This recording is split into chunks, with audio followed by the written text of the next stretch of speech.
किसान गर्छौँ भन्ने विदेश जाऊ भन्दा अहिले खेती सिकेर यस्तो भयो। आखिर विदेश नगइकन सुख भएन। अहिले खेतीले केही उपलब्धि भएन, खर्च मात्रै। लास्टमा विदेश जानै पर्यो। विदेश पहिले गइदियो त 2-4 पैसा कमाइको हुन्थ्यो भनेको मानेनन्। अहिले खेती सिकेर केही छैन, जम्मै सुकेर खेतीपाती केही आउँदैन, के खान्छ? आमा छोरी आएछौ, घरतिर के छ? सन्चो बिसन्चो आरामै खान्छौ? घरतिर सबै ठिकै छ आमा।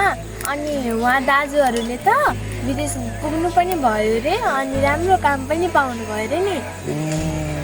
मैले पहिले नै जाऊ भनेको, पहिले जाउँ भन्दा मानेनन्।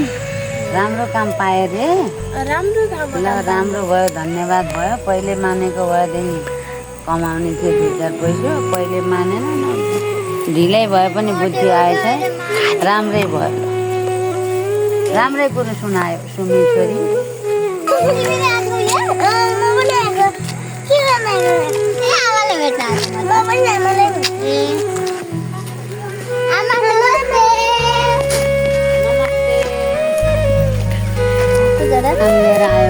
दादाहरूको हालखबर सोध्न आएको नि।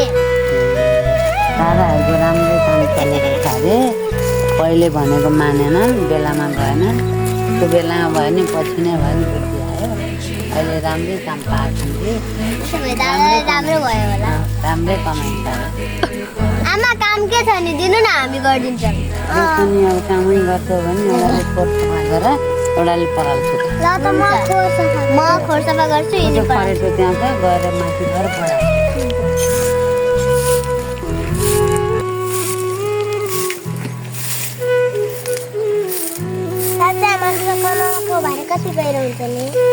खेती किसान गर्न सजिलो कहाँ हुन्छ र नानी, दुःख हुन्छ नि।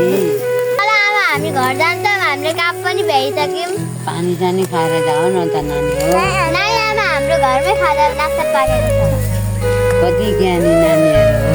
दादाहरूले त राम्रै काम पाउनु भएछ नि, हामी जस्तो दुःख त पाउनु भएन। त्यही त सपनाले भारी बोकेर यहाँ खेती किसानले हुन्छ भनेर यहीँ बसे।